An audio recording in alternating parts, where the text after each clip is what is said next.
Estou vendo aqui o deputado Kim Kataguiri, muito provavelmente essa linha atende aos interesses e objetivos dele e do MBL, mas não atende aos objetivos para o conjunto da classe trabalhadora. Se é bom para o MBL, não pode ser bom para um projeto de esquerda que queira modificar estruturalmente o país, garantindo direitos para a classe trabalhadora. Uma matéria como essa, que é evidentemente de caráter liberal e de autoria do deputado Kim Kataguiri, que eu nem sabia, o nosso mandato vai fazer o enfrentamento dessa matéria. Vem essa tribuna para responder o deputado Glauber, que falou há pouco, se lamentando porque o governo está tão desesperado que para conseguir algum investimento nesse país, está apoiando até um projeto de minha autoria. Olá, eu sou Marília, repórter digital do canal Saiu no Diário Oficial Notícias. Se inscreva e ative o sino para receber notícias diárias sobre os principais acontecimentos da política brasileira, como por exemplo, decretos presidenciais, decisões do STJ e STF e muito mais. Está gostando do conteúdo? Curta esse vídeo e fique conosco até o final. Não vou passar pano para a orientação liberal da agenda econômica que restringe direitos do povo. Essa iniciativa de debêntures incentivadas, que amplia a presença do capital privado, levando a um processo de privatização de presídios, escolas, unidades de saúde, hospitais, é uma linha extremamente equivocada que não pode ter de maneira alguma o nosso apoio. Estou vendo aqui o deputado Kim Kataguiri, muito provavelmente essa linha atende aos interesses e objetivos dele e do MBL, mas não atende aos objetivos de quem quer ganhos prioritários para o conjunto da classe trabalhadora. Imagina, deputado Kim Kataguiri, que o senhor seja a favor de debênture incentivada para ampliar a presença de capital privado em presídio, escola, unidade de saúde. Imagino eu, está fazendo, para quem não está assistindo, um ok com o dedo. Se é bom para o MBL, evidentemente, não pode ser bom para um projeto de esquerda que queira modificar estruturalmente o país, garantindo direitos para a classe trabalhadora. Qual é a lógica agora dessa história? Um bilionário vai e dá uma quantidade de dinheiro a partir da chamada debênture incentivada para que um investimento seja feito por uma empresa. Pelo projeto que está vindo do Senado para aprovação dessa casa, sabe o que vai acontecer? Quando essa grana retorna ao financiador, sabe quanto que vai pagar de imposto de renda? Com os lucros auferidos? Nada, zero. E aquele que está devolvendo a lucratividade do bilionário vai poder descontar 30% do seu imposto de renda, com o lucro que teve a partir do processo de ampliação da privatização em unidades públicas brasileiras. Senhoras e senhores, essa tentativa, e peço só 30 segundos, presidente, para que eu possa concluir.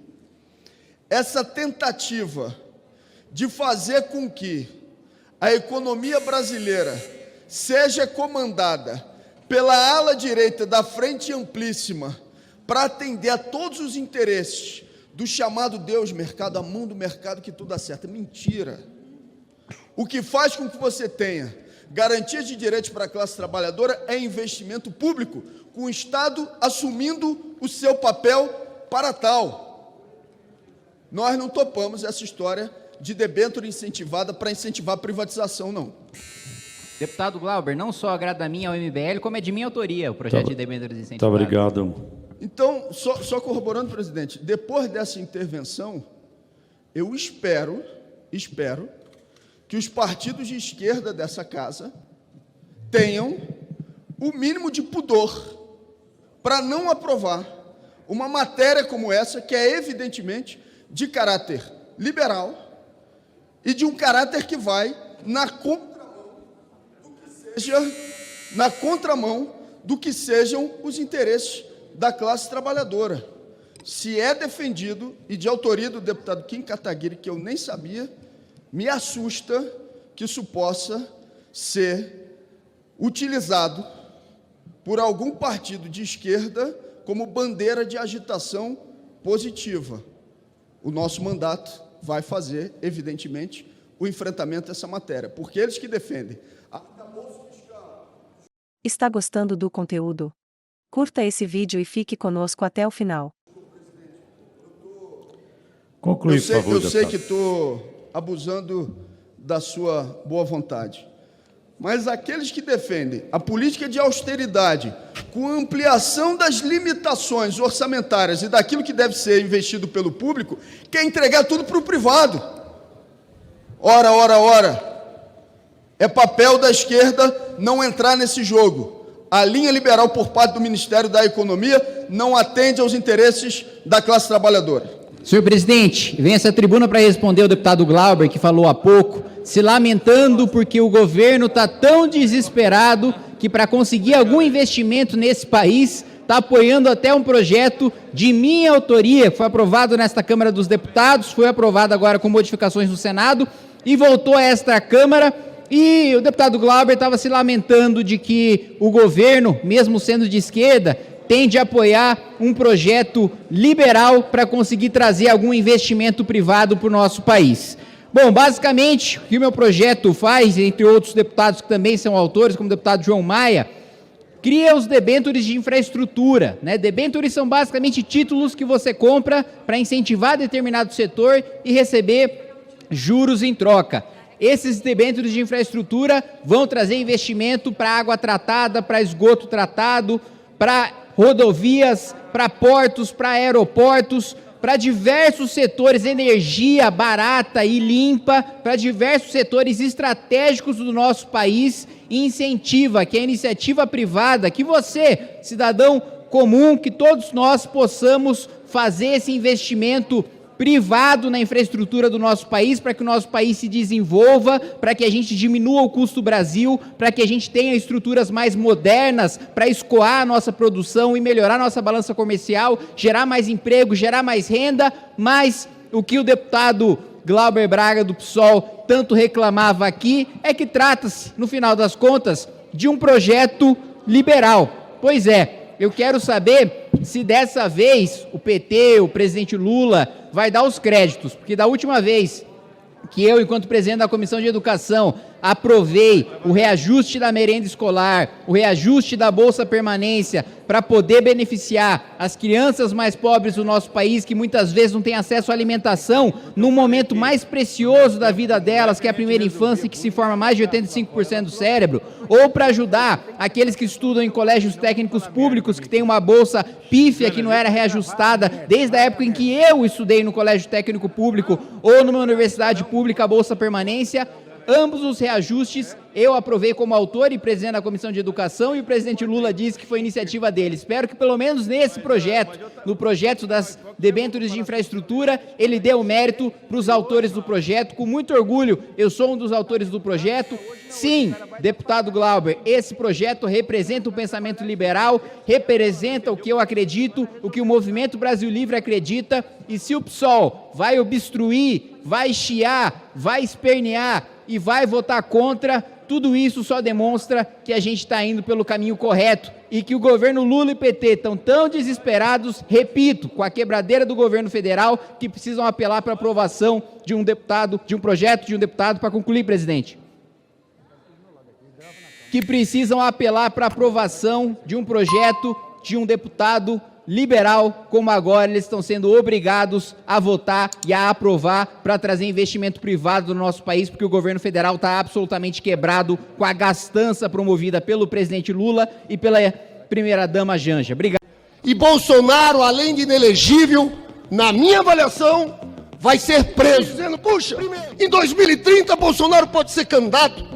Não vai ser, porque ele vai ser julgado pelo Tribunal de Contas da União. Uma tomada especial, tomada de contas especial, tudo do Bolsonaro, porque pegaram o presidente. Depósitos financeiros organizados pela equipe do tenente-coronel Mauro Cid, nas contas dos familiares do Bolsonaro, a própria Michele Bolsonaro. Olá, eu sou Matheus, repórter digital do canal Saiu no Diário Oficial Notícias.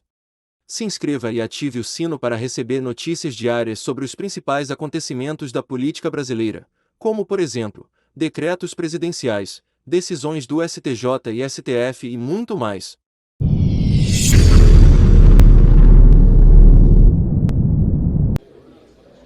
Quero dizer para a deputada branca, rica e loira, que é líder do PT, está comemorando que o Bolsonaro está inelegível? Está comemorando que o Bolsonaro está inelegível?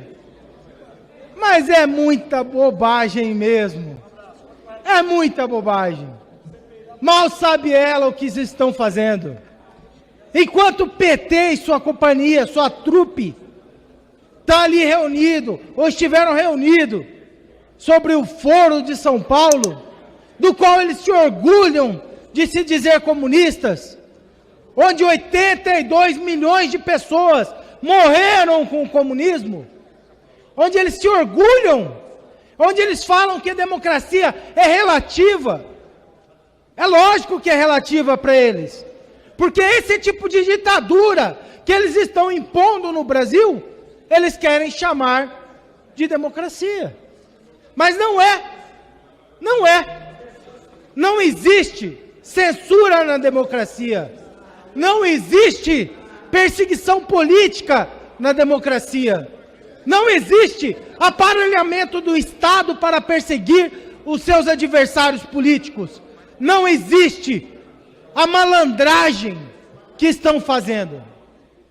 Isso não é democracia.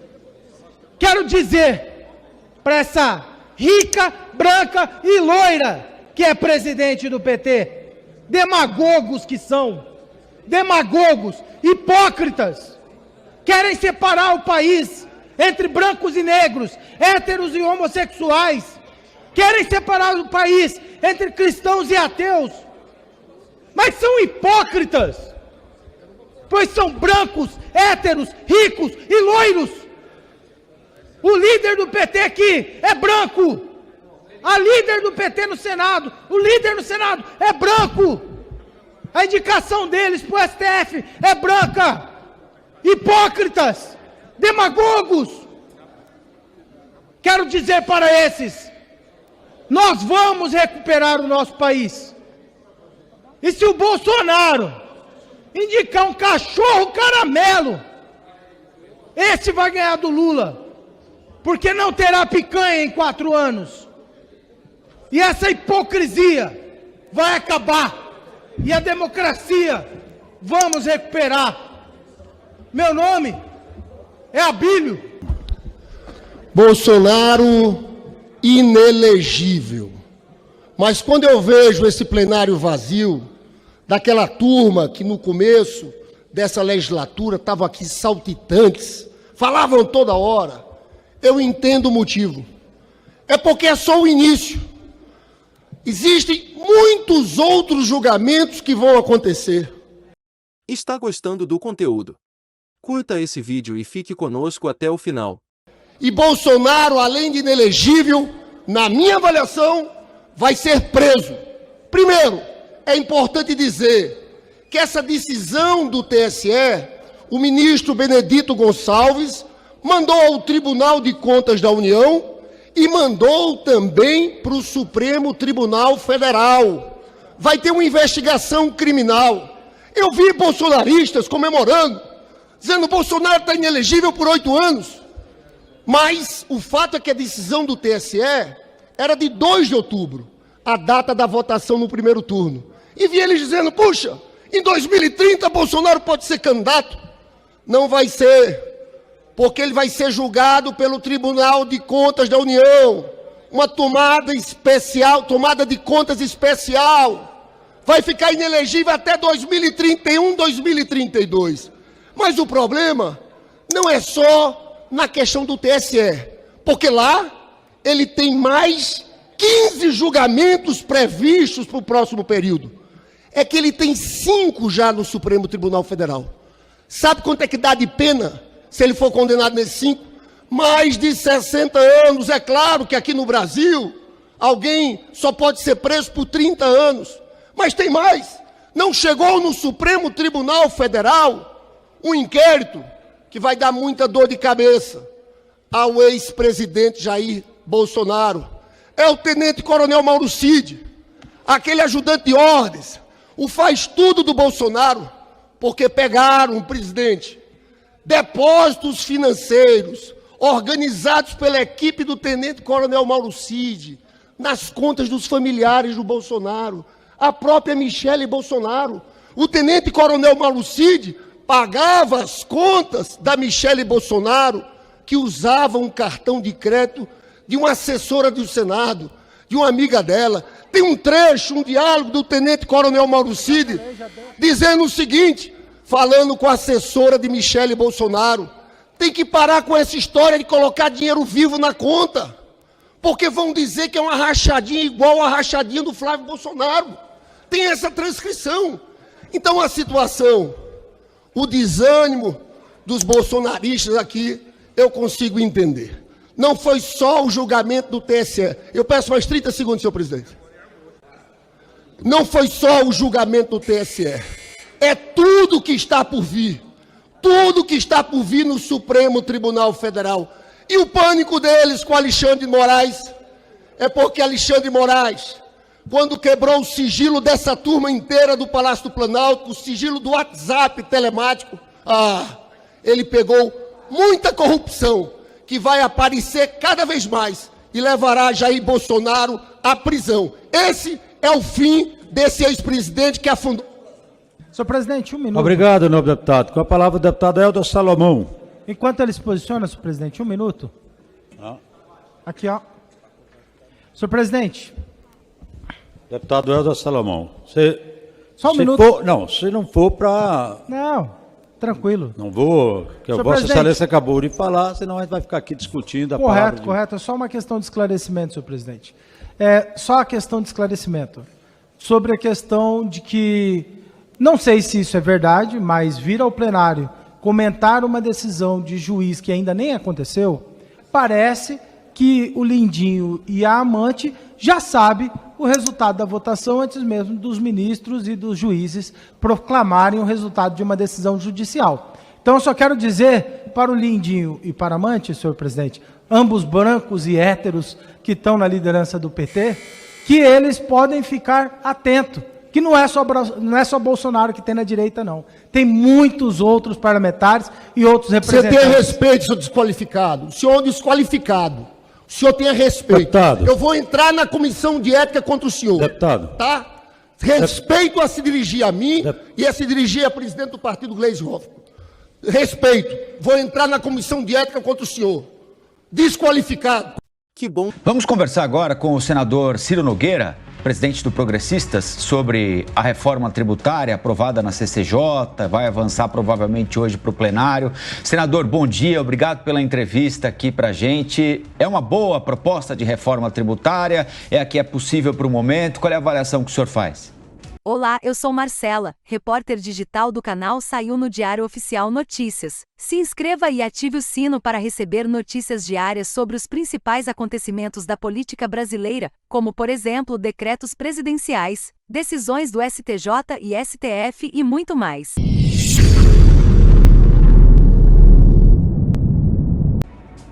Bom dia, é um prazer estar com vocês. Acho que você, no final das suas palavras, falou tudo. É possível de ser feito, né? Nós não temos condições políticas no país de fazer a reforma perfeita.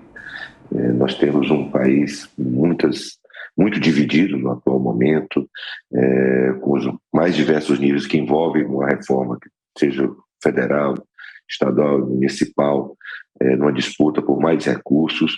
E o que acontece é que nós não podemos perder esta oportunidade de sair um pouco desse manicômio tributário que o país se transformou, onde grande parte do que se arrecada é gasto na máquina de arrecadar. O custo que as empresas, as pessoas têm ao pagarem seus impostos é algo único no mundo. E nós temos que aprovar essa reforma hoje para que a gente possa diminuir essa disputa entre os mais diversos níveis na arrecadação, trazendo uma arrecadação totalmente irracional no nosso país. Agora, senador, como tem ainda pontos sem consenso, o presidente da Câmara, Arthur Lira, chegou a sugerir que fossem promulgadas só aquelas medidas, aqueles trechos da PEC que vieram da Câmara e foram confirmados no Senado. As mudanças, as alterações feitas e que possivelmente serão confirmadas nessa votação em plenário no Senado ficariam para depois. Seria uma boa estratégia? Eu acho que é o que vai acontecer, até porque essa reforma ela não para hoje, né? Tem diversas outras situações que tem que ser regulamentadas. A questão das alíquotas é uma coisa que nos preocupa bastante. Nós temos um governo hoje no país que só pensa em gastar, não pensa em cortar na máquina pública, de aumentar a sua eficiência, só pensa em criar cargos e despesas para o nosso país inúteis, e nós não podemos deixar que esse governo se utilize dessa boa intenção das pessoas que querem fazer um sistema tributário mais simplificado para assaltar o bolso do contribuinte. É por isso que nós hoje, a oposição vai tentar colocar um teto, principalmente no IVA, para que o nosso IVA não seja o mais alto do mundo. Essa será a nossa grande luta, a nossa grande batalha, para que eu acho que nós temos condições de aprová-lo, para que a gente não permita que o governo federal, que tem uma irresponsabilidade fiscal no nosso país, se utilize dessa reforma que não é dele, não é do seu governo, é uma reforma do Congresso Nacional, é da sociedade, se utilize para que criar mais dificuldades para as pessoas que querem empreender no nosso país. Senador, a Amanda Klein tem uma pergunta para o senhor também. Amanda. Bom dia, senador. Senador, eu queria saber do seu voto. O senhor vai votar a favor da reforma tributária? O senhor acha que a reforma tributária passa hoje no plenário? E fale um pouco mais sobre esse teto do IVA. Isso pode ser estabelecido já agora na PEC? Se ficará para uma lei, um projeto de lei, uma lei complementar votada posteriormente? Como funcionaria? O senhor encara essa reforma como uma reforma do Brasil para o setor produtivo ou pode acabar sendo debitada como crédito na conta do governo Lula? Amanda, eu já votei ontem na CCJ favorável, já me posicionei ainda como presidente do partido favorável à reforma. Quando foi votada na Câmara dos Deputados, ela teve uma participação muito efetiva e muito ativa dos progressistas da Câmara dos Deputados. Teve um relator, que é o deputado Aguinaldo Ribeiro, que fez um trabalho muito bom na Câmara dos Deputados. Nós vamos tentar, existe uma emenda dos progressistas hoje, nós só temos direito a uma emenda, e essa que vai ser apresentada no plenário, que é colocando o teto de 25%, que já é um nível muito alto, né, mas que vai impedir que o governo se utilize dessa reforma para aumentar. Para que o Brasil não pode ter o IVA maior do mundo, que é o da Hungria, que acho que é em torno de 27%. E já se fala em 27%, 29%. Isso aí seria um absurdo, que iria atrapalhar em muito o setor produtivo do nosso país. E essa será a nossa grande luta, e esperamos contar com o apoio dos senadores para que isso seja aprovado no dia de hoje ainda. Está gostando do conteúdo? Curta esse vídeo e fique conosco até o final. Cristiano Beraldo. A gente está vendo a reforma tributária, como o senhor falou, foi iniciativa do Congresso Nacional, mas vários desafios ainda permanecem, sobretudo do ponto de vista do tamanho da máquina pública. O senhor acredita que o Congresso terá força para avançar, por exemplo, com uma reforma administrativa que nos dê algum horizonte positivo no sentido de diminuir o peso do Estado e melhorar a situação fiscal? Esse é um sonho. Já lutei que isso fosse votado no governo anterior do presidente Bolsonaro. Nós tínhamos que ter aprovado uma reforma administrativa para diminuir o tamanho do Estado, tentar acabar esse fosso entre a iniciativa privada e o setor público que existe no nosso país. Nós temos que focar e termos pessoas que vão para o serviço público, que pensem em prestar bons serviços à população. Esse que é o nosso grande foco, diminuir esse tamanho do Estado, que vai de encontro contra tudo que esse governo quer, né? O governo hoje só pensa em aumentar a quantidade de cargos para a companheirada, aparelhar as nossas estatais, aumentar o tamanho e o peso do Estado no bolso do cidadão. E eu espero que o Congresso Nacional comece a discutir urgentemente uma reforma administrativa para que a gente possa trazer uma gestão muito mais eficiente no nosso país. Senador, de todos os pontos que ainda estão gerando conflito, onde ainda não há muito consenso, qual é o mais complicado de se chegar a um acordo que agrade governadores, que agrade prefeitos, que agrade o governo, os parlamentares? Eu acho que essa distribuição já foi equacionada.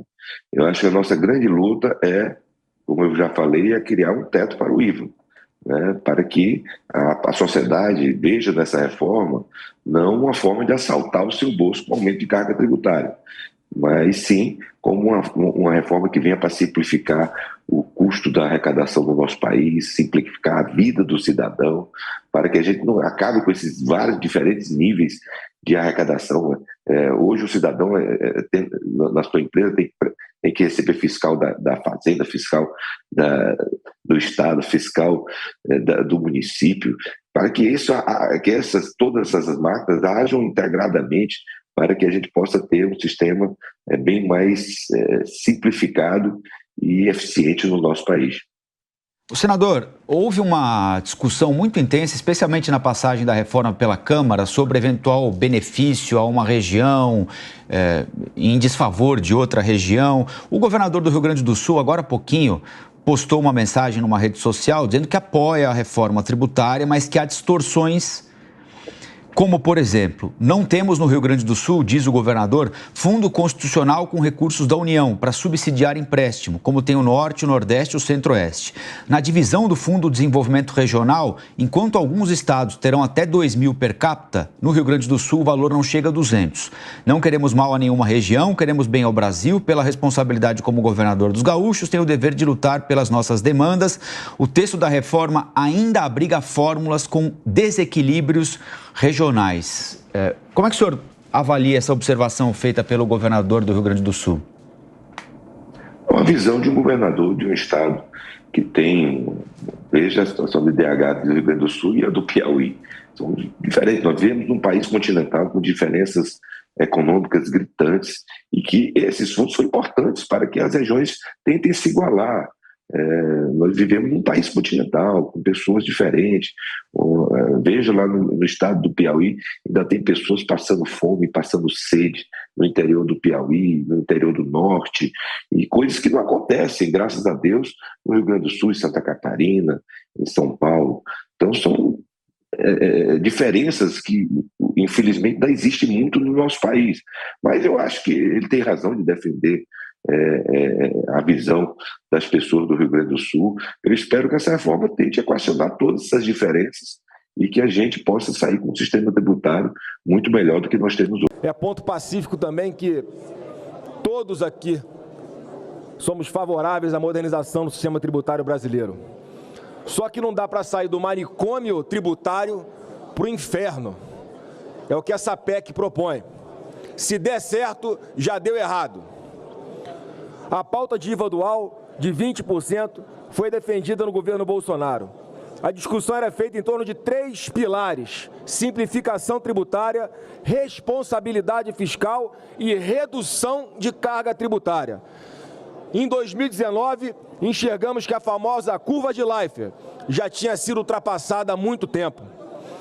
Com a ajuda do Congresso Nacional, nós provamos que é possível reduzir carga tributária, diminuir despesas públicas e aumentar a arrecadação e gerar mais empregos, mesmo com pandemia, guerra da Rússia e Ucrânia e a maior crise hídrica dos últimos 90 anos. Recursos federais irrigaram estados e municípios. Hoje nós vemos até prefeitos do PT pedindo ao presidente Lula que tenha o mesmo tratamento do presidente Bolsonaro dava enquanto comandava a nossa nação.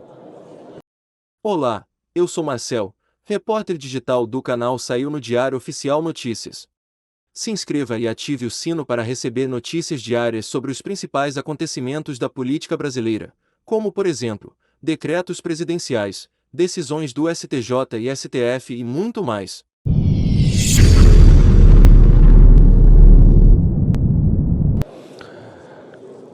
Todos os 27 estados da federação e os 5.565 municípios ficaram no azul. folha de pagamento de servidores públicos em dia, dinheiro em caixa para investimento, estatais dando lucro, Auxílio Brasil triplicado, Banco Central independente, juros mais baixos da história, marcos legais estruturantes, como saneamento básico, ferrovias, startups, lei da liberdade econômica, melhora nos ambientes de negócio. Em 2019, pegamos o Brasil quebrado, falido, com crise moral, e o PIB cresceu 1,2% no primeiro ano. E em 2020, com a pandemia, a maior crise humanitária que quem está vivo hoje já presenciou, o mundo caiu 10% e o Brasil apenas 3%. E em 2021 crescemos 4,6% e 2,9% em 2002.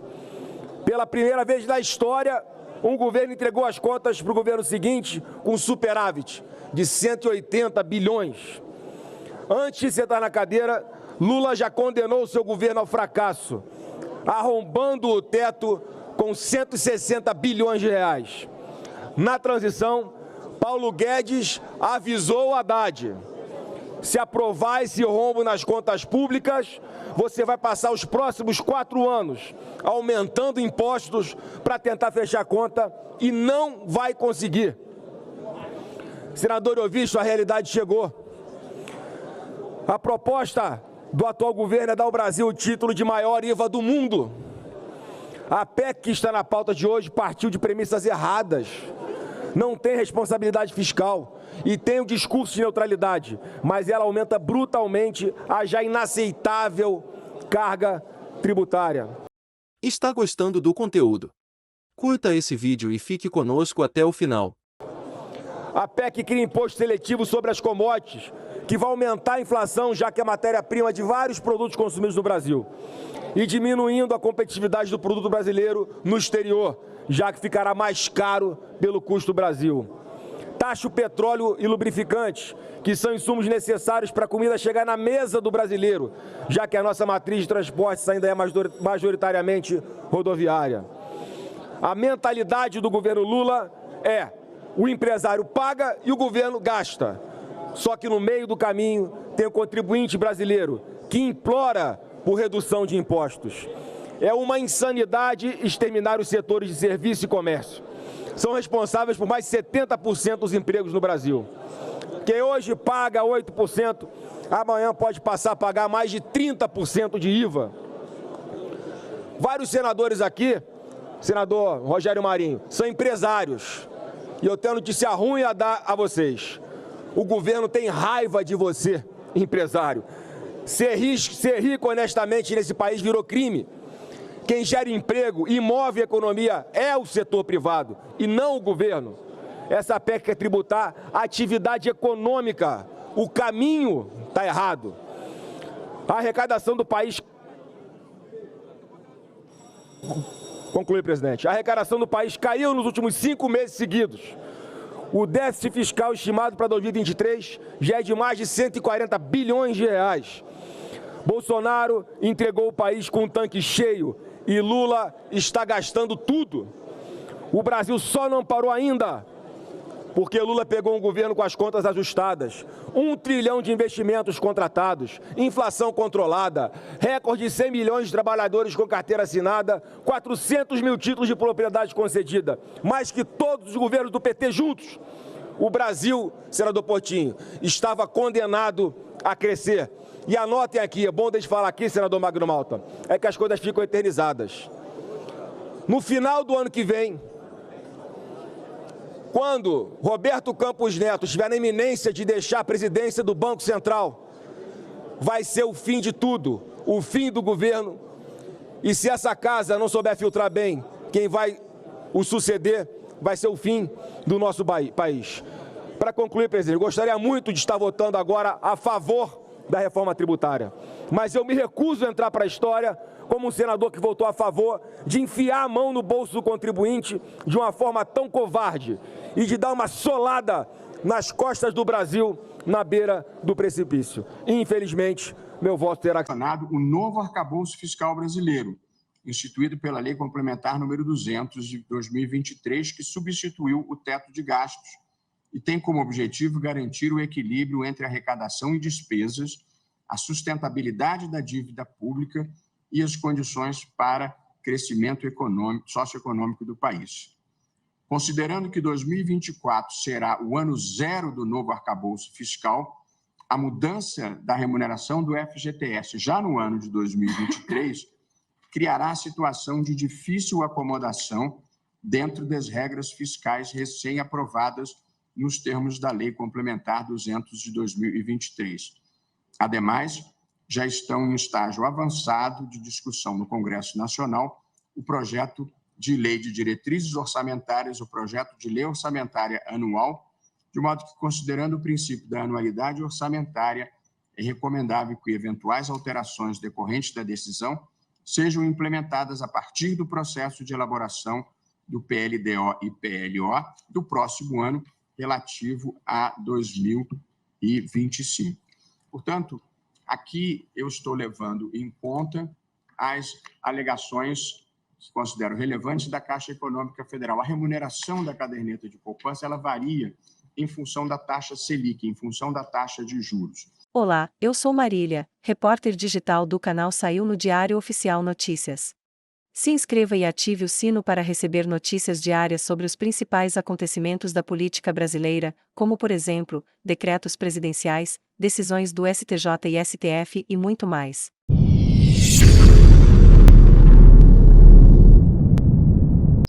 E, de acordo com a projeção dessa taxa de juros, a aplicação da correção pela poupança aos depósitos anteriores provocaria uma consequência fiscal relevante se nós aplicássemos aos depósitos já existentes. E, além disso, a aplicação aos depósitos, mesmo daqui para frente, impactariam o arcabouço fiscal que não levou em conta essa nova despesa.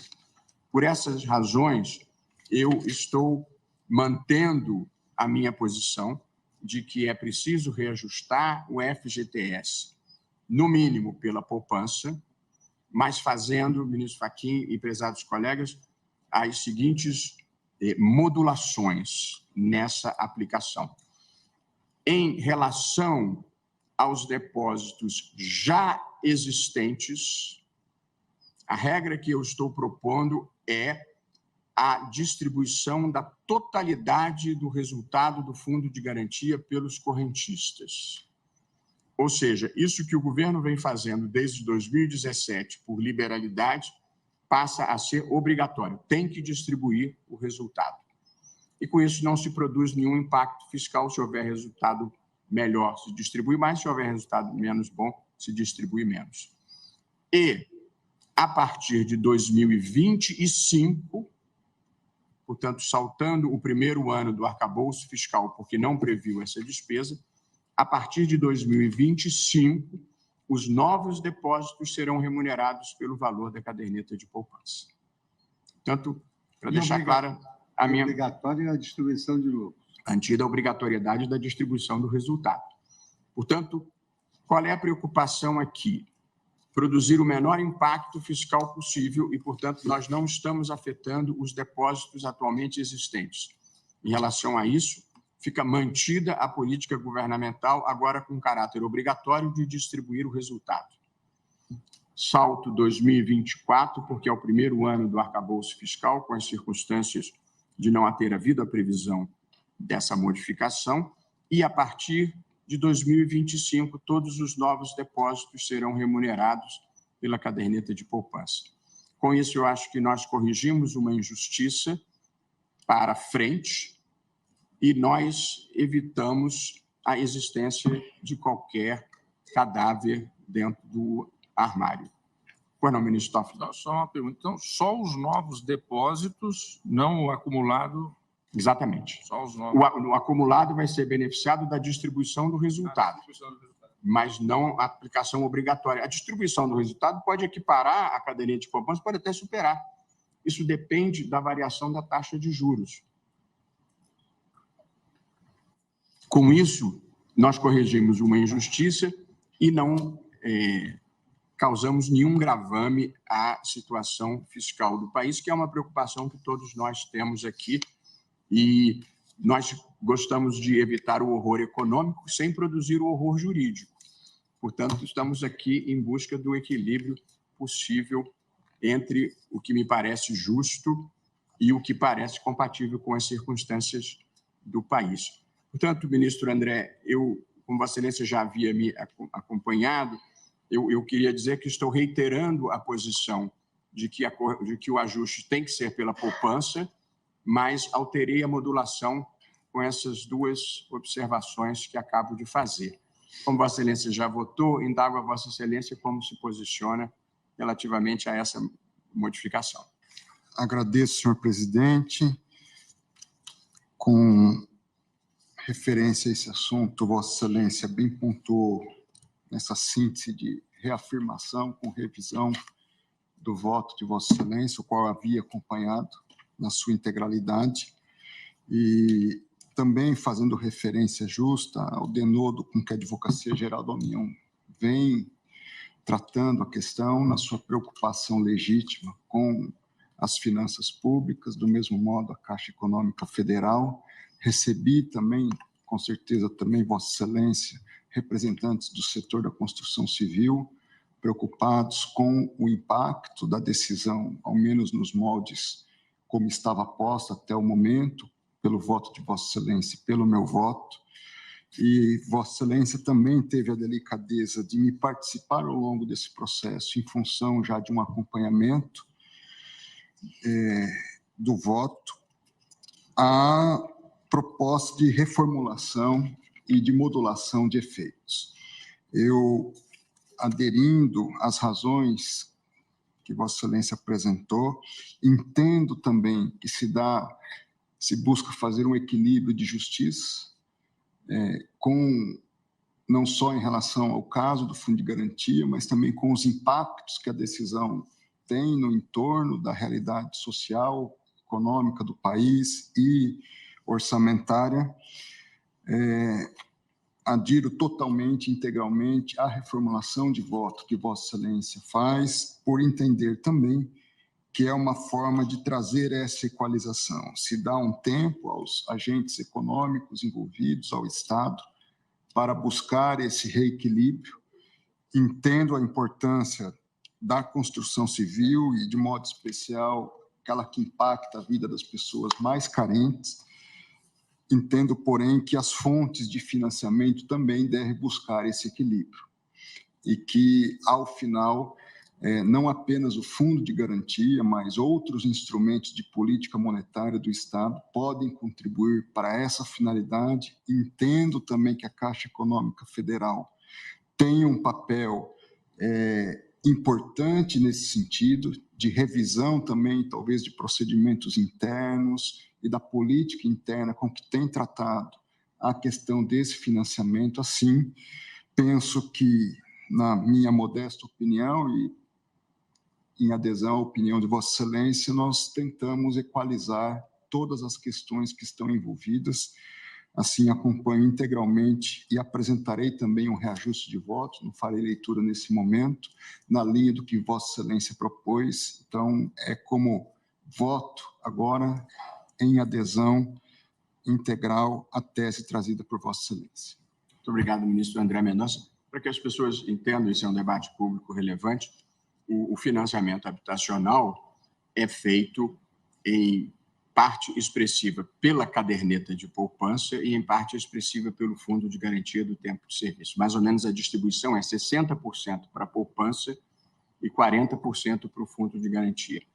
O que nós estamos decidindo aqui é que os financiamentos do Fundo de Garantia do Tempo de Serviço vão custar basicamente o mesmo que custa o financiamento pela poupança. Nós não queremos negar que isso produz algum impacto, porque se você está remunerando mais o Fundo de Garantia, os novos financiamentos terão que ser a um custo mais alto. Porém, o que nós estamos decidindo, o ministro André e eu, é que, se quiser baixar esse custo e subsidiá-lo, que é legítimo, não deve tirar o dinheiro do trabalhador, deve tirar o dinheiro, talvez, de algum outro lugar, se esse for o caso. Muito obrigado, ministro André. Agora sim, passo a palavra ao ministro Vistor, ministro Cássio Nunes Marques. Renovo os cumprimentos a todos. O presidente adota o relatório de Vossa Excelência quanto ao argumento de perda do objeto, também rejeito na forma da formulação de Vossa Excelência. Passo ao mérito. Quanto ao mérito, os dispositivos impugnados têm a seguinte redação: artigo 13, caput, Lei 8.036 de 90.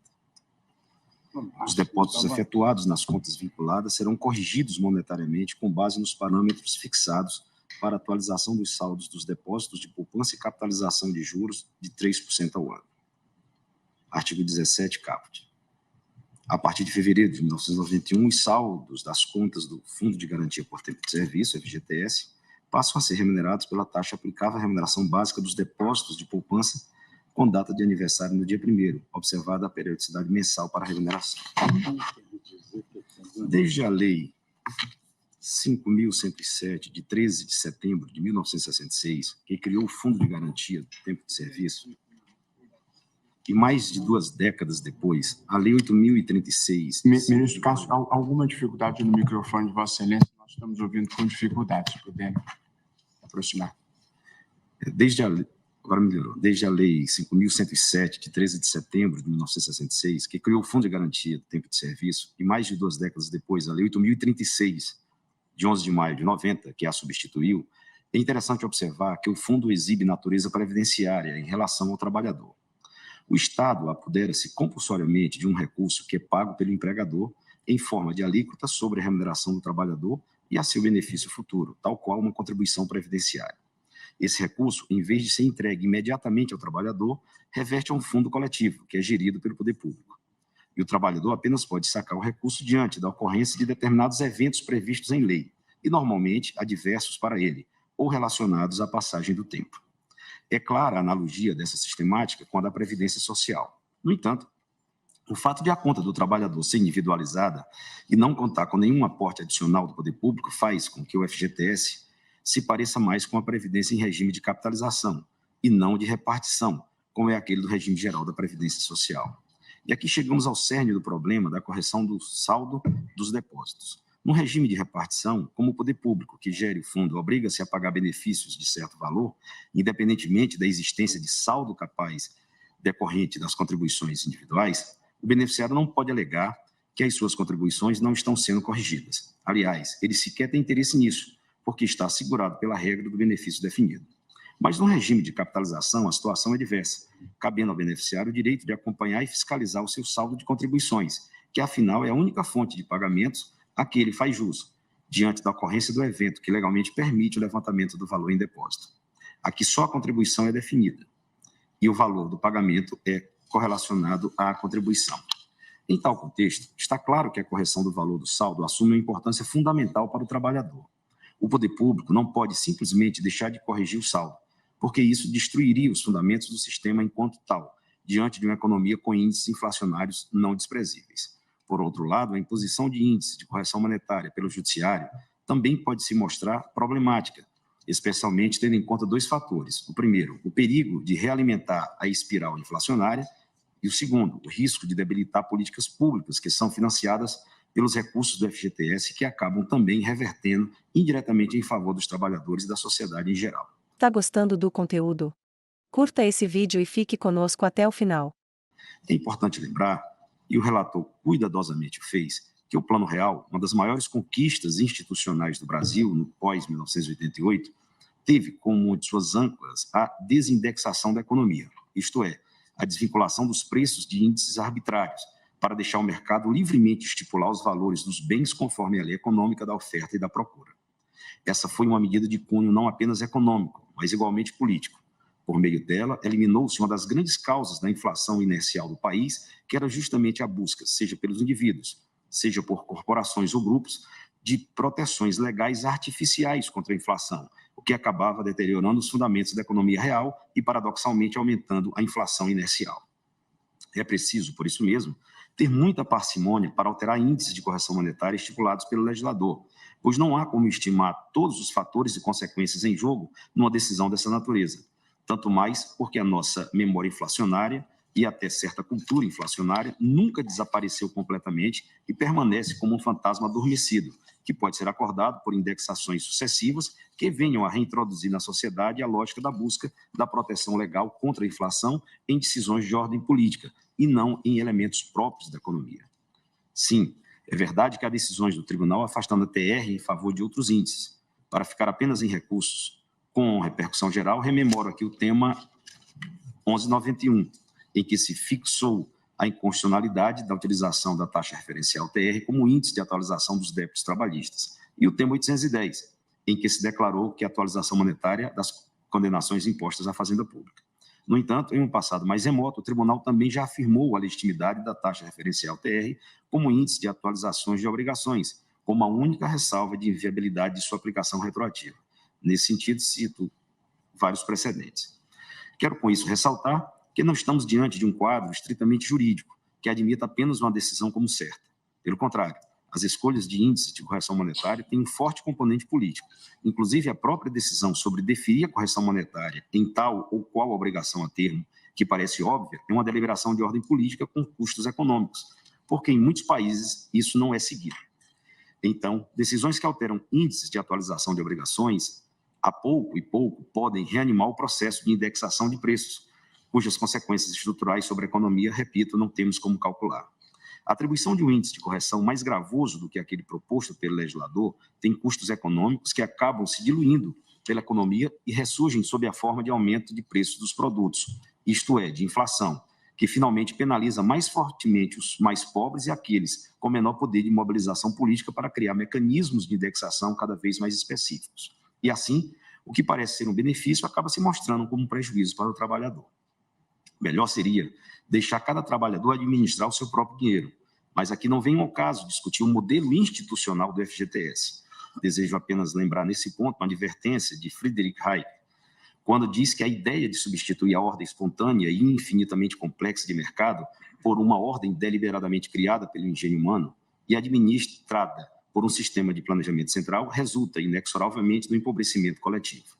Seja como for, temos de aceitar que o modelo brasileiro tem funcionado assim por décadas, apostando em certa visão tutelada do indivíduo, quanto à constituição de sua reserva contra infortúnios. O resultado dessa visão foi a constituição de um fundo enorme, administrado pelo Estado, que acabou sendo direcionado para o atendimento de algumas políticas públicas de alcance geral. Nesses mais de 50 anos de funcionamento, estima-se que o FGTS tem injetado quase 1 trilhão na economia brasileira, no fomento de políticas públicas por meio de habitação popular, de saneamento básico, de infraestrutura urbana e nas operações de crédito destinadas às entidades hospitalares filantrópicas, bem como às instituições que atuam em prol de pessoas com deficiência, sem fins lucrativos que participem de forma suplementar do Sistema Único de Saúde. O fundo investiu nessas décadas cerca de 360 bilhões para o financiamento de 10 milhões de moradias, o que traduz aproximadamente 17% das habitações construídas no Brasil. E a construção civil é um setor de mão de obra intensiva, de modo que o FGTS pôde gerar ou manter mais de 18 milhões de empregos, de acordo com estatísticas da Caixa Econômica Federal. Aqui não há benefícios apenas para os trabalhadores que contribuem para o FGTS, mas também para empresas de construção civil, muitas das quais têm sua principal fonte de financiamento justamente em recursos oriundos do FGTS. Os recursos direcionados pelo FGTS para financiar obras de saneamento e infraestrutura, por exemplo, somam quase 70 bilhões, contribuindo para a criação de outros 5 milhões de empregos diretos e indiretos. Também foram aplicados recursos do FGTS em rodovias, portos, hidrovias, aeroportos, ferrovias, instalações de energia renovável, inclusive sob o regime de parcerias público-privado. O FGTS é o maior fundo da América Latina, registrando mais de 193 milhões de contas vinculadas, titularizadas por 83 milhões de trabalhadores e com depósitos de 4,5 milhões de empregadores, e ativos na ordem de 570 bilhões, segundo revelam os balanços divulgados por seu conselho curador, um patrimônio líquido superior a 114 bilhões. Essa magnitude do fundo evidencia o quanto, embora sendo patrimônio dos trabalhadores, os recursos têm sido utilizados pelo Estado como instrumento de promoção de políticas públicas e de fomento para a economia. O relator, com agudeza, observou que se essa mesma lógica paternalista fosse empregada em relação a outros investimentos financeiros, haveria uma forte reação da sociedade. Estou de acordo, mas penso que o fato de FGTS, desde a sua origem, ser constituído por contribuições compulsórias do empregador e administrado pelo poder público, conferiu-lhe natureza diversa de um investimento financeiro. Daí a tranquila aceitação de que ele não seja remunerado como um investimento comum, escolhido pelo próprio interessado individualmente. A meu ver, este plenário frisou essa circunstância quando apreciou o tema 846 da repercussão geral RE 878.313 sobre a constitucionalidade da contribuição social prevista no artigo 1º da Lei Complementar 110 de 2001, que é incorporada ao FGTS. Naquele julgamento, o ministro Alexandre de Moraes, redator para o acórdão, indicou o programa Minha Casa Minha Vida, de construção de moradias populares, como exemplo de que os valores arrecadados pela exação permaneciam investidos em finalidades sociais, o que preservava os direitos inerentes ao FGTS. Essa natureza estatutária do fundo, por decorrer de lei e não de instrumento meramente contratual, como uma caderneta de poupança, foi destacada no tema 1112, também da repercussão geral, publicada no Diário de 10 de janeiro de 2022. Controvérsia relativa à existência de um direito adquirido à diferença de correção monetária dos saldos das contas vinculadas ao FGTS, referente ao Plano Collor II. Sua Excelência, o ministro Alexandre de Moraes, relator daquele ARE, 1.288.550, resgatou tradicional jurisprudência da Corte, desde o recurso extraordinário 226.855 e relatoria do ministro Moreira Alves, assentando que a natureza do fundo, sendo estatutária, porque criada por via legal, convoca a regulamentação por lei para quaisquer definições em sua estrutura e suas obrigações, inclusive eventual necessidade de quitação de expurgos inflacionários. Assim, não haveria direito adquirido à correção monetária dos saldos das contas vinculadas. Naquele contexto, discutia-se o Plano Collor II, pois não há direito adquirido a regime jurídico. Logo, a correção das contas do FGTS no mês de fevereiro de 1991 deveria ser feita com base na medida provisória 294, convertida na Lei 8.177 de 91, vigente naquela data e que alterou o critério de atualização de BTN para TR. A reafirmação de jurisprudência naquela altura gerou a tese de que inexiste direito adquirido à diferença de correção monetária dos saldos das contas vinculadas ao FGTS referente ao Plano Collor II, conforme entendimento firmado no RE 226.855, o qual não foi superado pelo julgamento do RE 611.503, tema C 360. Estando caracterizada essa dimensão, como dizia o saudoso ministro Moreira Alves, estatutária do fundo, que, embora composto majoritariamente por recursos privados compulsoriamente arrecadados, foi criado por lei a fim de exercer papel único de financiar ações de interesse público. Avanço a uma consideração quanto à lógica e à utilidade do pedido na ADI. Como bem pontuou o ministro Luiz Roberto Barroso, o trabalhador tem uma conta vinculada para cada contrato de trabalho firmado com recolhimentos realizados pelo empregador. E esses valores serão corrigidos monetariamente com base nos parâmetros da TR e capitalização de juros de 3% ao ano. As contas vinculadas recebem ainda os créditos de distribuição do resultado positivo oferido pelo fundo, conforme o parágrafo 5º do artigo 13 da Lei 8.036 de 90, incluído pela Lei 3.446 de 2017. O ofício CEI 17.094/2023, documento elaborado pelo Departamento de Gestão de Fundos da Secretaria de Proteção ao Trabalhador do Ministério do Trabalho e Emprego, aponta que, a partir da alteração legal que introduziu a distribuição de resultados em 2016, a remuneração das contas vinculadas superou em quase todos os anos o IPCA. E os lucros têm sido distribuídos quase que integralmente aos trabalhadores. Em 2021, foram distribuídos 96% dos lucros e em 2022, 99%. Como fez notar a Advocacia Geral da União, os gráficos elaborados pelo Departamento de Gestão de Fundos neste mês de abril de 2023 dão conta de que a rentabilidade acumulada do FGTS para os trabalhadores desde o início da distribuição dos resultados, 2017 a 2023, supera o IPCA, a saber, FGTS 62,42% e IPCA 52,69%. Essa nova fórmula de remuneração das contas vinculadas parece atingir o núcleo do objeto da ação. Os argumentos lançados na petição inicial concluíam por uma defasagem do FGTS em relação à inflação entre 1999 e 2013, pelo menos na casa de 48,3%. Neste momento, tal razão se inverteu. A remuneração do correntista do fundo é superior à da caderneta de poupança, e mesmo de investimentos que envolvem IPCA, e isso sem prejuízo das outras finalidades do fundo. Como a economia é ciência social, nunca haverá certeza sobre a dinâmica desse cenário. Em algum dia, a fórmula de TR somadas a juros de 3% ao ano e a crescida de distribuição de resultados positivos do fundo pode se mostrar pior que, simplesmente, uma remuneração do IPCA pelo INPC, pela poupança ou por qualquer outro índice.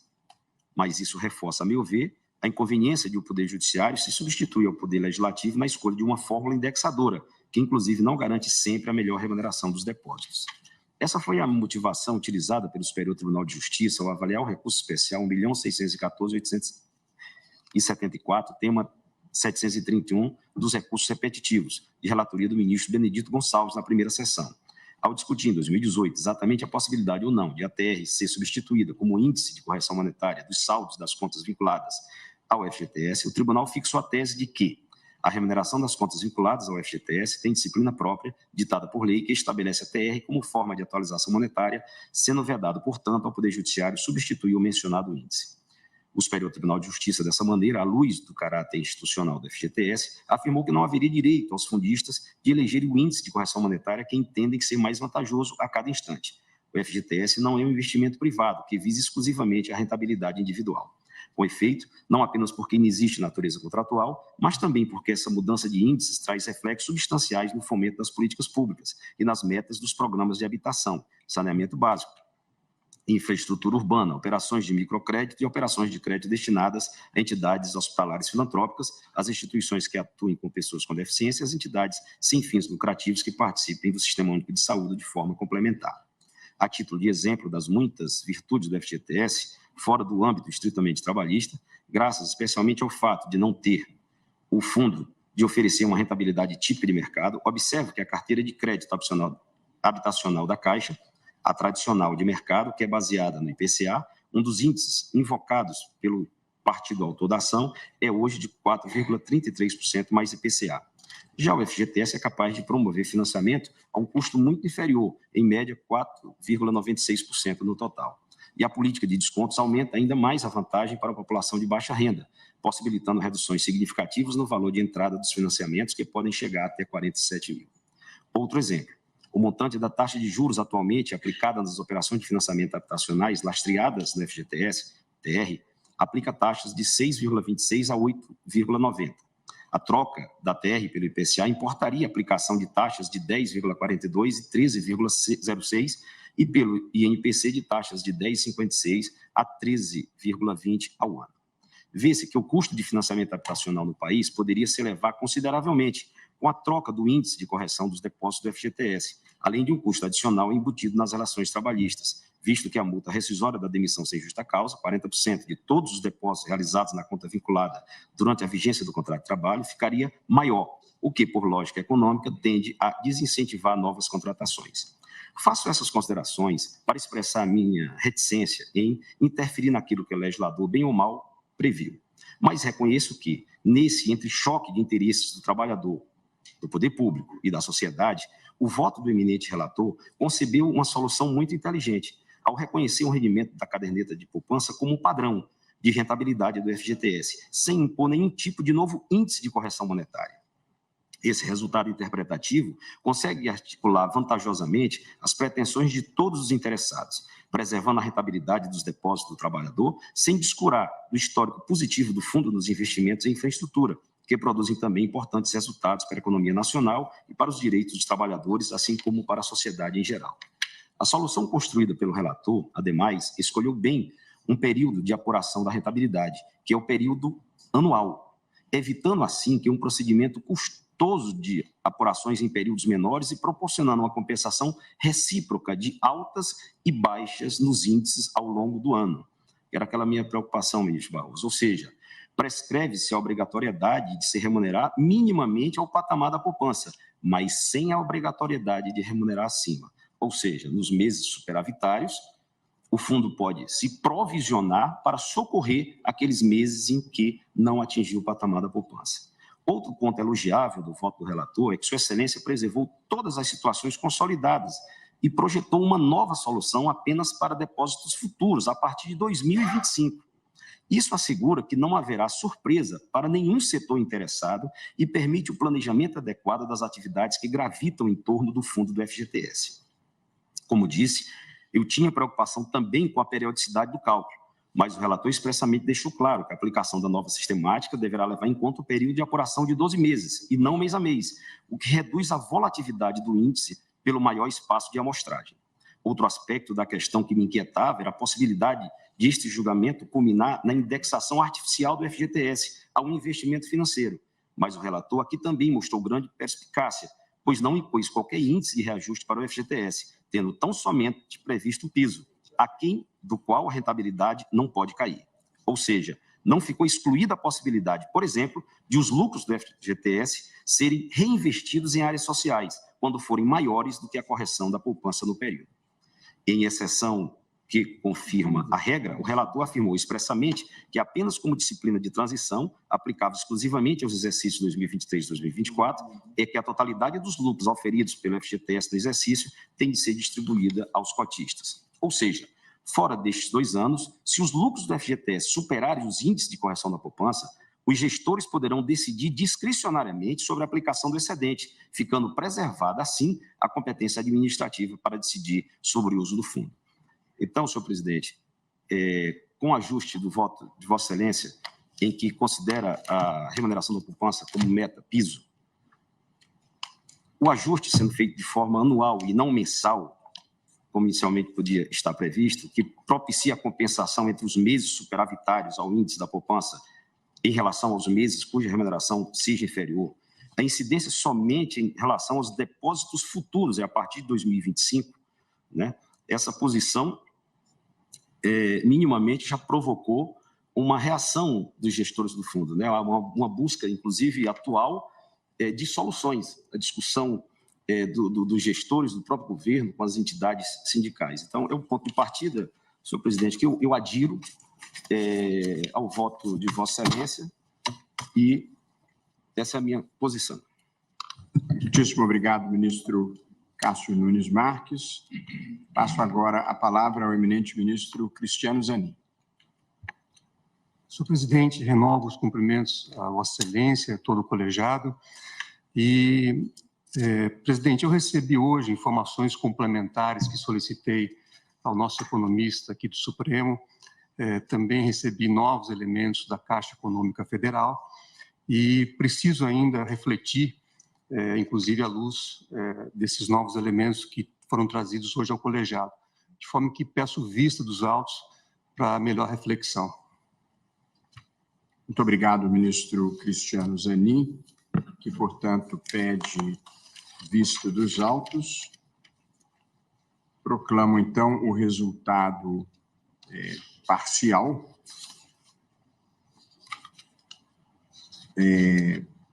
Após os votos dos ministros Luiz Roberto Barroso, André Mendonça e Cássio Nunes Marques, que reconheciam o direito de reajuste do FGTS pelo valor mínimo da caderneta de poupança, com as regras de modulação temporal que estipularam, pediu vista o ministro Cristiano Zanin.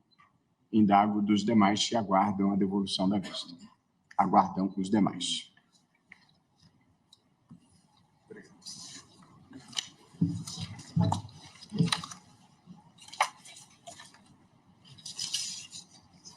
Vou chamar o item 2 da pauta.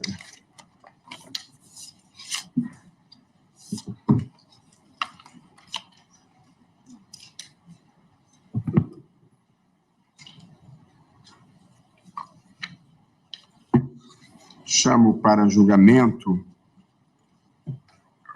para conclusão de julgamento, a ação direta de constitucionalidade número 4395, procedente do Distrito Federal, da relatoria do ministro Gilmar Mendes, sendo requerente a Associação Brasileira de Frigoríficos, a Abrafrigo, e interessados o presidente da República e o Congresso Nacional, com diversos votos, com diversos amici curiae. Aqui, ministro Gilmar, nós temos uma situação específica e vamos equacioná-la. Discute-se aqui a constitucionalidade de dispositivos que tratam da contribuição sobre a comercialização da produção do empregador rural pessoa física e da responsabilidade tributária por subrogação da empresa ou cooperativa adquirente, consumidora ou consignatária de sua produção nas redações anteriores e posteriores à Emenda Constitucional número 20 de 1998. Como os dispositivos legais receberam diversas redações ao longo do tempo, todas questionadas na ação direta, eu não vou aqui fazer a transcrição, até porque nós não estamos julgando a causa. Mas aqui há uma observação. A maioria, ministro Gilmar, nós estamos em fase de proclamação do resultado, mas possivelmente precisaremos colher uma manifestação a mais. Eu vou destacar aqui e ouvir Vossa Excelência. A maioria pela constitucionalidade da contribuição. O que falta decidir é se a regra de responsabilidade tributária por subrogação é constitucional, que era a segunda questão discutida. Isto é, a contribuição devida pelo produtor rural é paga pelo adquirente, consumidor ou consignatário da produção. Essa forma de cobrança, aqui já estou fazendo um comentário próprio, é fundamental para garantir o recolhimento do tributo, pois a Fazenda não tem condições de fiscalizar individualmente os pequenos produtores rurais. Há 5 votos pela constitucionalidade dessa regra. E o ministro Marco Aurélio não se manifestou sobre esse ponto específico. E aí, por essa razão, ministro Gilmar, é que eu acho que talvez seja o caso, nesse particular, de colher o voto do ministro André Mendonça. Então, nós temos aqui, eu fiz uma tabela, nós temos 5 votos de Vossa Excelência, o do ministro Alexandre, da ministra Carmen Lúcia, do ministro Fux, e o meu mesmo, declarando a constitucionalidade do dispositivo que prevê a contribuição sobre a comercialização da produção. E temos esses mesmos 5 votos pela constitucionalidade da subrogação. Mas aqui, senhor presidente, eu fui o último a votar. Quando houve o empate em 5-5, eu estava de licença médica e, por isso, eu não votei. Aí eu fiquei como responsável por dar o último voto. Ao votar, eu votei pela constitucionalidade da contribuição, tal qual votaram o ministro relator, Gilmar Mendes, o ministro Alexandre de Moraes, a ministra Carmen Lúcia, ministro Luiz Fux e Vossa Excelência, ministro presidente. Pela inconstitucionalidade, votaram os ministros o Marco Aurélio, Edson Fachin, Rosa Weber, Ricardo Lewandowski e Celso Melo. Votaram pela inconstitucionalidade. Então, aqui 6-5. Eu entendo que na subrogação não era necessário o ministro Marco Aurélio explicitar no dispositivo a inconstitucionalidade da subrogação. Por quê? Porque Sua Excelência, se entendia a contribuição inconstitucional, a forciori, por consequência, a subrogação é. Então, eu entendo, senhor presidente, com a devida vênia, que não há voto a ser colhido. Por quê? Porque na subrogação votaram pela constitucionalidade o ministro relator, o ministro Alexandre de Moraes, a ministra Carmen Lúcia, o ministro Luiz Fux e Vossa Excelência. 5. Alexandre de Moraes. E 5 votos. 5 votos. E eu votei pela inconstitucionalidade da subrogação. Então, na subrogação, deu 6 votos pela inconstitucionalidade. Então, a proclamação aqui é muito simples. Em relação à contribuição, ela é constitucional. Em relação à subrogação, ela é inconstitucional. O ministro relator, no dispositivo, ele mencionou o dispositivo da contribuição como inconstitucional. Ele não precisava mencionar o dispositivo consequentemente, o dispositivo da subrogação. Mas, por consequência, se ele votou, e ao longo do voto dele, ele fez menção. Ele fez menção que aquilo atingia a subrogação. Eu tenho a impressão, essa tinha sido a minha leitura, que, vencido na questão da constitucionalidade, ele teria que se manifestar pela subrogação ou não. Essa foi a leitura que eu fiz aqui. Todos entendem. Havia duas questões: saber se a contribuição era constitucional e saber se a subrogação era constitucional. O ministro, a maioria votou pela constitucionalidade da cobrança. E aí, eu acho que resta decidir pela subrogação. Portanto, eu acho que são duas questões diferentes. Eu não acho que esteja uma embutida na outra. De que, se o ministro Marco Aurélio votou pela inconstitucionalidade da contribuição, por consequência, ele não precisava se manifestar especificamente sobre a subrogação, porque, por consequência lógica, a subrogação era inconstitucional. Ou seja, havia duas questões: a constitucionalidade da cobrança e a constitucionalidade da subrogação. Ele ficou vencido relativamente à constitucionalidade da cobrança. E, consequentemente, eu acho que caberia a ele, vencido neste ponto, votar na segunda questão. Para ele, não faria sentido, de imediato, votar nas duas. Mas, vencido em uma, eu acho que caberia a ele votar na outra. Gostaria que tirássemos de pauta para conversarmos isso reservadamente? A questão, de fato, no voto, que é um voto do ministro Marco Aurélio, é bastante curto, invocando, inclusive, votos anteriores. E, na conclusão, o que ele diz que, ausente previsão quanto à contribuição devida pelo empregador rural, pessoa natural, da base de incidência, elemento essencial ao aperfeiçoamento do tributo, assento a inconstitucionalidade do artigo 25 da Lei 8.212, na redação conferida pela Lei 10.256 de 2001. E nada fala sobre o 34, que é o que cuida, e foi questionado. Quer dizer, os dois foram impugnados.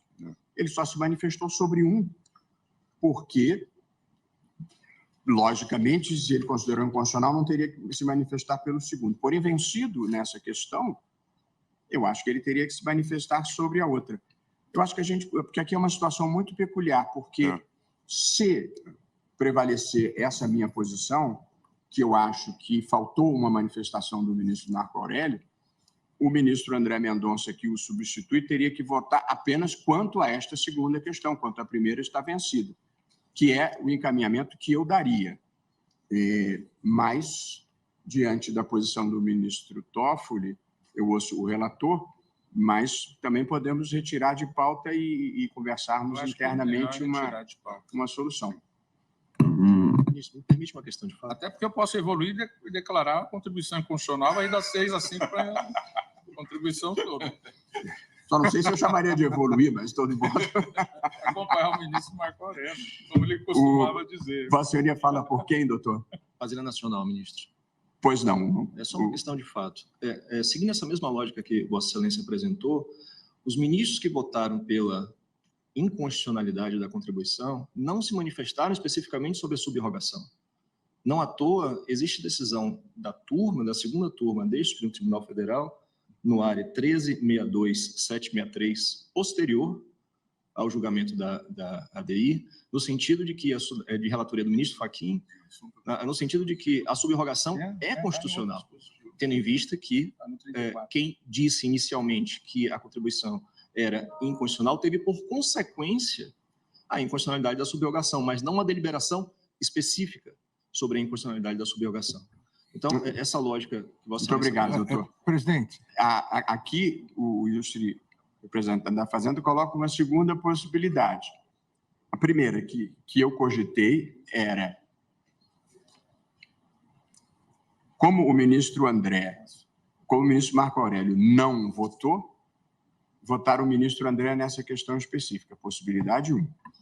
Possibilidade 2 seria os que votaram vencido pela inconstitucionalidade votariam na sequência acerca da subrogação. Também é uma possibilidade que é a que o advogado traz da tribuna. Pois não, doutor, você iria falar por quem? Muito obrigado. Falo pela autora, Abrafrigo. Vejam, estamos aqui em discussão em relação ao voto do ministro Marco Aurélio. Algumas pontuações muito breves, se Vossa Excelência me permite. O ministro Marco Aurélio cita no seu acordo, duas decisões, ou inclusive de sua lavra, que constitui o leading case desse caso do Fundo Rural. Nesses dois acordos, o ministro Marco Aurélio vota pela inconstitucionalidade da subrogação.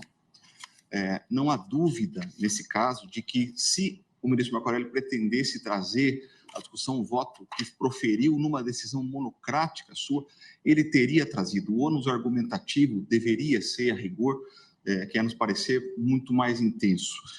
E mais, a petição, talvez essa polêmica, senhor presidente, tenha sido causada por uma petição da AGU em fevereiro, que pede pela procedência total da DI, né? E pede pela procedência total da DI, citando alguns acordos que sequer o ministro... Doutor, já estamos esclarecidos da questão de fato sobre a posição do ministro Marco Aurélio. As questões de direito nós vamos examinar. Desculpe, já foi... Não, eu entendo perfeitamente. Mas era só esse registro... Já estive desse lado, doutor. Perfeito. Concluindo, então, Vossa Excelência, ainda que não tenha sido feito parte da parte dispositiva, né? Inclusive assentado do STJ, no sentido de que o voto é uma integralidade, não somente a conclusão. Muito obrigado, doutor. Já temos esclarecido. Muito obrigado. Desculpe, perdão pela impertinência. Obrigado. Então, eu vou cancelar o pregão e repautar isso oportunamente, porque é uma questão, de certa forma, inusitada para nós produzirmos um resultado. E para que as pessoas entendam, todos os tribunais constitucionais do mundo deliberam reservadamente. E, portanto, se compõem, e aqui a gente tem que fazer isso publicamente, é mais complexo. Pois não, ministro Alexandre, Vossa Excelência tem a palavra. Presidente, dependendo do raciocínio, na verdade, e aí eu concordo com o que falou o procurador da Fazenda, se nós entendermos que são duas questões, na verdade, todos devem votar de novo. E aí também o substituto do ministro Celso, não só do Marco Aurélio, também deve votar. Se nós entendermos que é o pacote, então... Mas alguns de nós já votaram, eu votei. É o que diz o ministro Toffoli. Se for o pacote, ninguém mais vota. Agora, se entender que deve votar, não só o substituto do ministro Marco Aurélio, mas também do ministro Celso. 5 de nós votamos especificamente na constitucionalidade do 34. Não, sim, eu estou dizendo os que votaram pela inconstitucionalidade. Essa é a possibilidade que... mas aí todos teriam. Então não seria só o ministro André que deveria votar, também o ministro Cássio. Não, foi isso que eu falei. Nós ou temos só o ministro André, à falta do ministro Marco Aurélio, ou a tese do procurador de que todos devem votar. Isso. Agora, se o ministro Toffoli mudar, agora a gente nem precisa... Não. Vou refletir mesmo, até estou conversando aqui com o ministro Fachin, que lançou um voto muito bem fundado na inconstitucionalidade do próprio artigo 25. Vou refletir sobre isso. O impacto sobre a União é de uns 20 bilhões, só para ter esse registro não passar despercebido. Então, cancelado o pregão, seguimos viagem. Na verdade, não seguimos viagem, fazemos um intervalo, já que são 5 para as 4, e voltaremos oportunamente. Que bom que você ficou aqui até o final.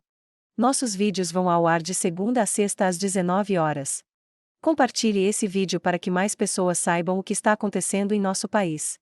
Vejo você no próximo vídeo.